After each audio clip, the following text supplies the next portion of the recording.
Hi guys, welcome back to my channel. So today I thought I would do a video on some tips that I found when we went to Israel over the last couple of weeks.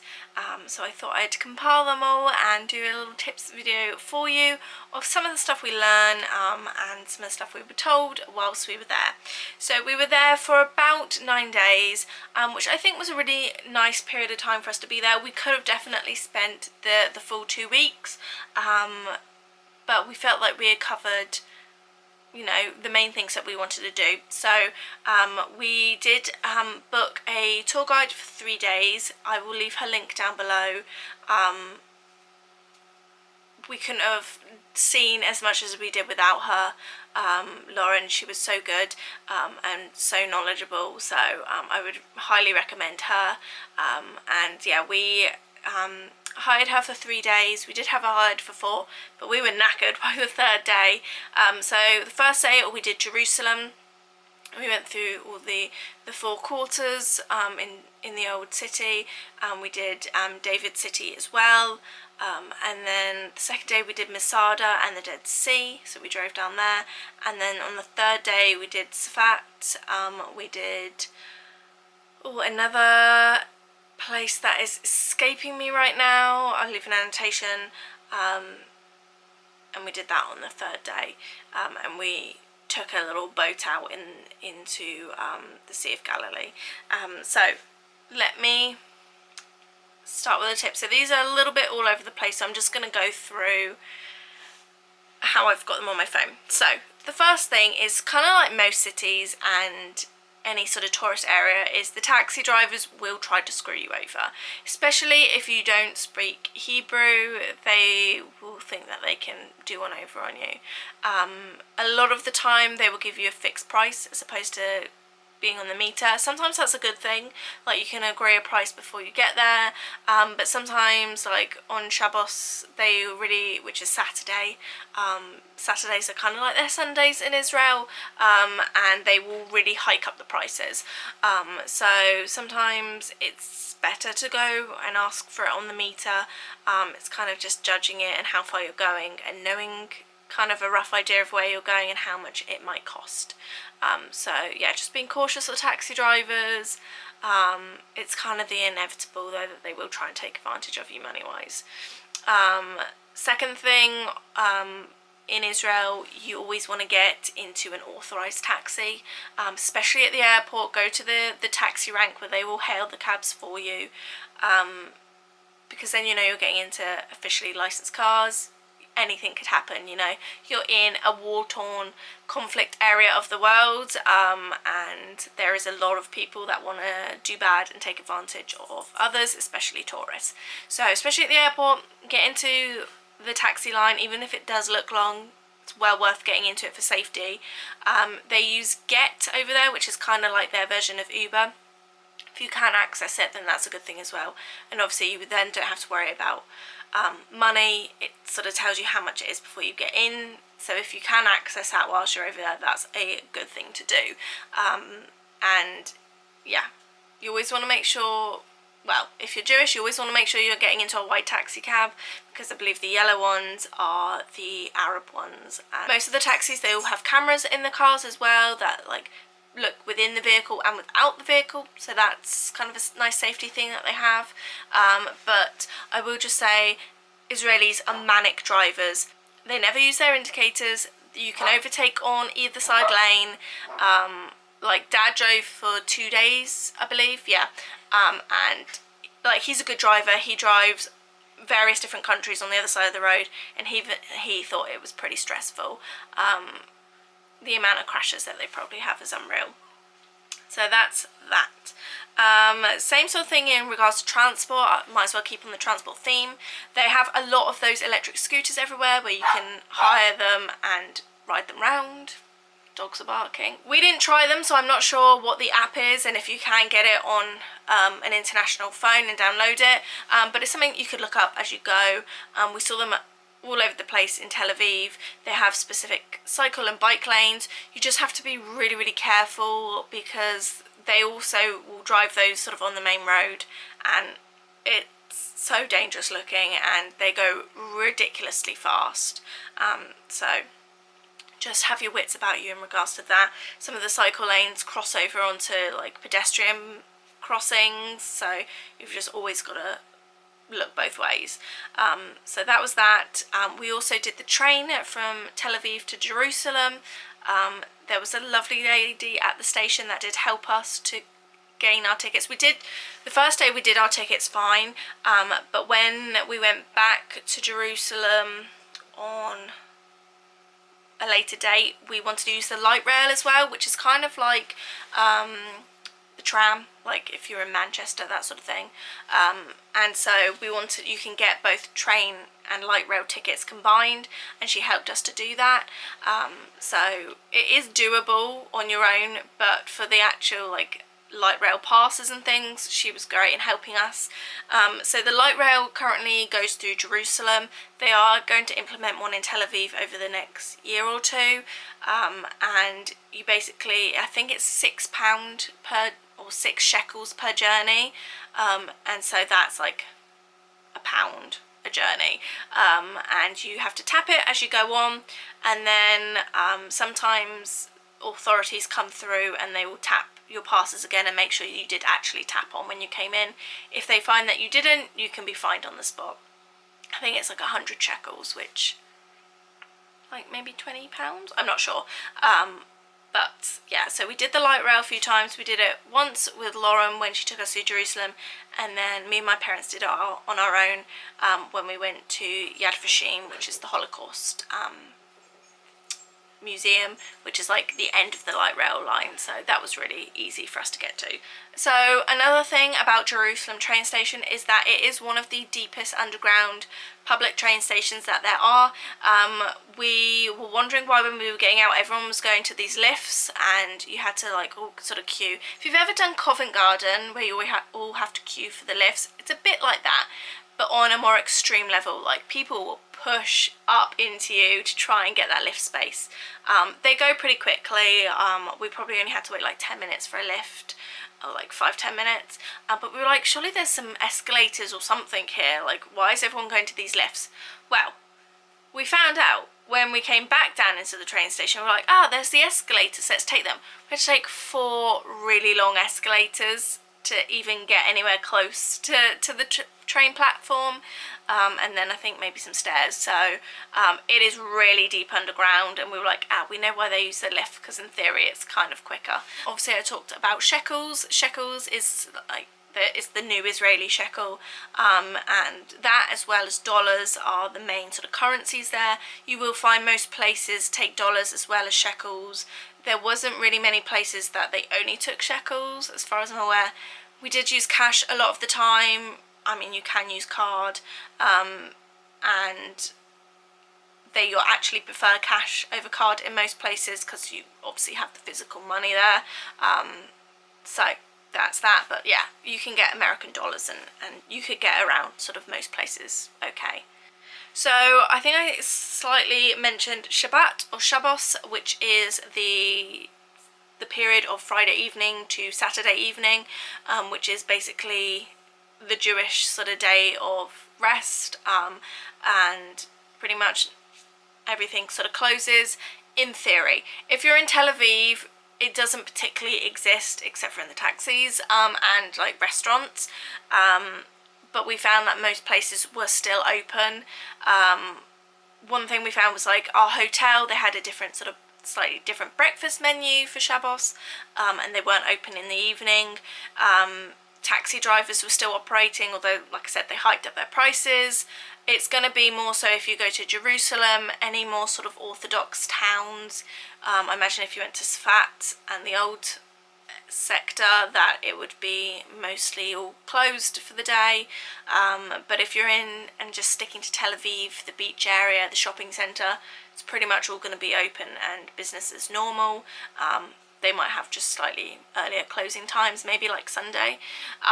One thing I will say is it's well worth, if you're eating out, to book a restaurant ahead of time for Friday or Saturday night, because on Saturday night we were trailing round and round trying to find somewhere that had either a lowish wait time or weren't fully booked up, and we ended up going to the beach and eating at a Greek place on the beach, which was really nice, but it was just a bit of a faff to try and find somewhere, so be preemptive in that case. Otherwise, we didn't really book for anything else any other days. Let's move on to water. So it's kind of two parts. Most of the swimming pools in Israel are salt water. There was a public pool on the beach, and I'm pretty sure they drained it and refilled it every day. And then the pool at our hotel at the Hilton was also salt water. The kids pool, which was like kind of far back, actually wasn't. I think that was just chlorine, because obviously chemicals for kids, which sounds counterintuitive, but I guess they can have more accidents in the pool. Anyway, yeah, so everything's really salt water. So like we would get out and dry, and then we'd have like little bits of salt all of us. I was constantly tasting salt like on my face throughout the trip.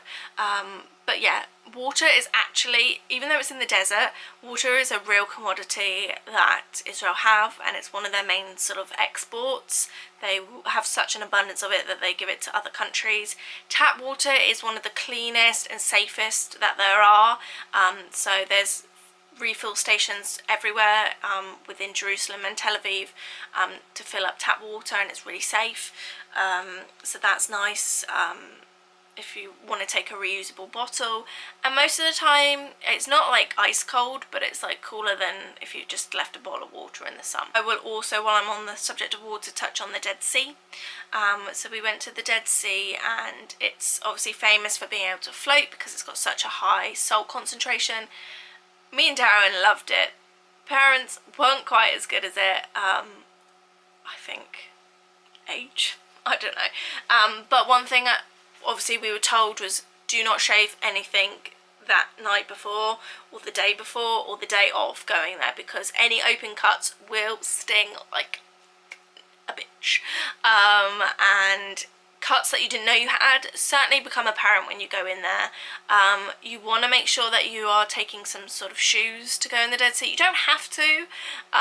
There are easier bits to walk in than others, but most of the floor is like balls of salt, and I'll try and insert a clip and a picture.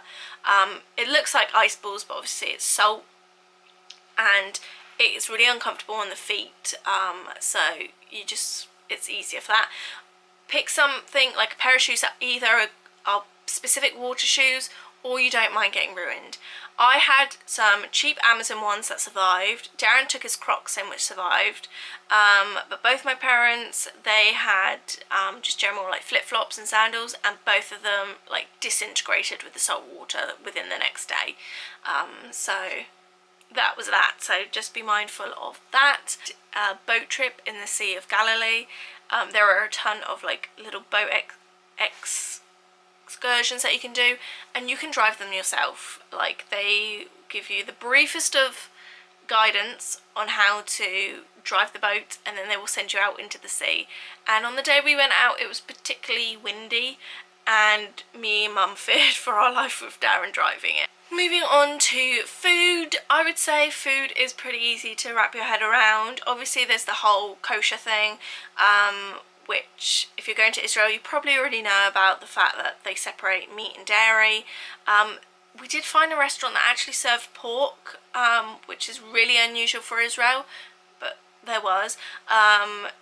Tel Aviv was obviously much more sort of metropolitan, up and coming, that sort of thing. But if you go to sort of Jerusalem, you're going to find sort of more culturally authentic items. And not to say that you're not going to find that in Tel Aviv, because you certainly do, and we had some great food. There's little markets and things like that that you can go to. But there is the option of going to a McDonald's if you want. And it's a kosher McDonald's, and it's really quite interesting to go to. It's just, you can sort of find really whatever you want. And I'd say the main difference in food we found is at breakfast, because it's much more of a Mediterranean aspect. They did have some things like waffles and pancakes and omelettes, but they didn't have obviously something that would be tailored to like a Brit or American in the way of a fry-up. Obviously no sausages or bacon. But the pastries were delicious, and the fruit, and then there was also like noodles and vegetables and rice and all of that sort of Mediterranean feel that some people do have for breakfast, and like salad items. So that was interesting. Another thing is we were really surprised to see Ben and Jerry's at the pool. Ben and Jerry's is owned historically by a Jewish family, and I know I'm not quite sure the full story behind it, but I know there's quite a lot of controversy, especially within America, with Ben and Jerry's, and it's really not recommended to support Ben and Jerry's in America. But we asked our tour guide, because we saw it like at our pool bar. She was like, no, actually, if you eat it and buy it in Israel, it's actually a good thing because it's supporting the family directly. And I guess when you buy all other places around the world, it doesn't. So I'm assuming there's different aspects of different owned parts of the business. But that was just something really interesting. We didn't actually have any Ben and Jerry's, but it was interesting to see that it's quite heavily encouraged to have it there in Israel. We didn't realise how hilly Israel was actually. From above, it doesn't look terribly like hilly, but there's quite a few mountains. We did a lot of walking, so be prepared for that. We on one day went to, like I said, Yad Vashem, which is the Holocaust museum. It is free to enter. You pay for like audio descriptions if you want it, but you don't actually need that. There's plenty of things to read and go around. You don't necessarily need the audio guides, and yeah, otherwise, so if you don't buy that, it's completely free to enter, and you can leave a donation if you want. There's a couple of gift shops, great gift shop, both there and at Masada. So I feel like Masada is not quite as well known, or at least I didn't know about it before we went, and it's about a Jewish settlement right on top of a massive mountain, and where they tried to fight off the Roman Empire. That was really interesting. They had a stellar gift shop at the end of it of just like general Israel, Jerusalem, Masada gifts, as well as Dead Sea gifts as well, because it's fairly close to where we went for the Dead Sea, near the shopping mall. What else? Went on a bit of a tangent, but at Yad Vashem, like I said, it's the last stop of the light rail, so you can get off and just walk down to it. It's probably about a 15-ish minute walk, but just remember it is hot most of the time there, and there were shady patches as you walk down, but just bear in mind, take extra water. We would always buy stuff at the train station, so we knew we had it on us, and yeah, to walk down to it. And then obviously when you walk down, just remember you've got to walk back up. I think there may have been a shuttle that could take you to the top of the hill. I'm not sure, we didn't know, but we walked it and it was fine. The museum itself is about 4 hours, or for us we spent about 4 hours, and throughout that time there's no drink breaks, there's no snack breaks. We had some water on us. As far as I'm aware, there aren't any toilets halfway through. There might be, but we didn't use them. There's not a lot of seats at the start.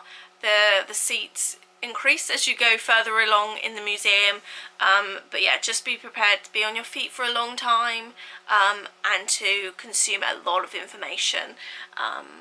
Obviously at the end of the museum they have the Book of Dead, and they have the very famous room where you go in and there's all of the photos of, I guess, various different people that maybe perished and survived. I'm not quite sure, but I will insert a picture because you can't take any pictures or video through the museum. But there is the Book of Dead, which has everyone in it who perished throughout the Holocaust. That was really interesting.